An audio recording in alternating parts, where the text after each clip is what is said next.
You are under arrest. Sir, আমার স্বামীকে আপনারা কিসের জন্য ধরে নিয়েছেন? ও কি অপরাধ করেছে? দেখুন, আপনার স্বামীকে আমরা বিয়ে বাড়ি গহনা চুরি করার অপরাধে অ্যারেস্ট করেছি। কি? আপনাদের কথা ভুল হচ্ছে। আমার স্বামী চোর না, ও কখনোই চুরি করতে পারে না। আপনার যা কিছু বলার আছে কাল কোর্টে গিয়ে বলবেন। আপনি এখন আসতে পারেন। বিশ্বাস করো সালমা, আমি এসবের কিছুই জানিনি। তুমি যেন আমাকে ভুল বোঝো না। 10 বছর ধরে আমি তোমার সাথে সংসার করছি, আমি তোমাকে চিনি না। তুমি কোনো চিন্তা করো না, যা করিও আমি তোমাকে এখান থেকে ছাড়াবো।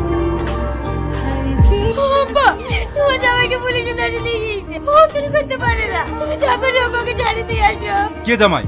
আমি ওকে জামাই হিসেবে মানি না, আর আমি কোনো চোরকে ছাড়াতে যাব না। দেখ, খালি চোরের জন্য কান্না করিস না। ওকে ছেড়ে দিয়ে আবার নতুন করে জীবন শুরু কর। আর তাছাড়া ওকে আমাদের স্ট্যাটাসের সাথে মানায় না। ছি, তোমরা মানুষ, তোমাদের মুখে এই কথাটা বলতে একবার আটকালো না। তোমাদের কাউকে আমার স্বামীকে ছাড়াতে হবে না। যা করিও আমি আমার স্বামীকে ছাড়াবো। কিন্তু তোমরা একটা কথা মাথায় রেখো, তোমাদের এই জেদ আর এই আত্মহংকারে তোমাদের একদিন শেষ করবে। আমাদের প্ল্যান সাকসেস। সারা ভিখারি বাচ্চাটাকে উচিত শিক্ষা দেওয়া হয়েছে।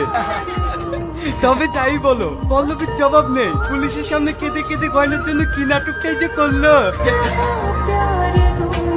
স্যার, বিয়ে বাড়ি গয়না জামাই চুরি করেনি, আমি চুরি করেছি। কি? হ্যাঁ স্যার, জামাই দিত। ওকে ছেড়ে দে, আমি নিজে সারেন্ডার করছি। যতীন কাকা, কনস্টেবল, একে লকআপে ঢোকাও আর ওকে ছেড়ে দাও। মিথ্যে কথা বলো না কাকা। আমাদের বাড়িতে তুমি 20 বছর ধরে কাজ করছো, আজ পর্যন্ত 100 টাকা এদিক ওদিক হয়নি। আর তুমি কখনো চুরি করেছো, এটা আমাকে বিশ্বাস করতে হবে। যেভাবেই হোক, আমি আপনাকে এখান থেকে খুব তাড়াতাড়ি ছাড়াবো। স্যার, এখানে 5টি স্যাম্পল আছে, তার মধ্যে এই স্যাম্পলটি মার্কেটে প্রচুর ডিমান্ড। সে তো খুব ভালো কথা। তাহলে এর অর্ডারটা বাড়িয়ে দাও। স্যার, এটা আমাদের কোম্পানি প্রোডাক্ট না, এটা একটা লোকাল ভাটিতে তৈরি হয়। তাহলে ওই ভাটিটাকেই কিনে নাও। স্যার, ওরা তাতে রাজি না, ওরা নিজের দমই বড় হতে চায়। তার মানে ব্যবসার প্রতি সততা আছে। তাহলে এক কাজ করো, ওদেরকে কিছু মালের অর্ডার দিয়ে দাও। ওরা মাল তৈরি করবে আর আমরা সাপ্লাই করব। আসতে পারি? হ্যাঁ আসুন। কিছু বলছেন? হ্যাঁ, আমরা মালের ব্যাপারে এসেছি। ও, এই কয় প্যাকেট লাগবে বলেন? 10 প্যাকেট, 20 প্যাকেট? আমাদের 20,000 প্যাকেট লাগবে।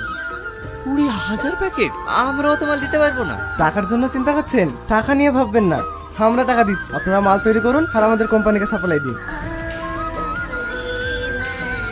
এই নিন 10 লাখ টাকা চেক, আরো যদি লাগে আমরা দেবো। সেবার আপনারা পারবেন তো? হ্যাঁ পারবো।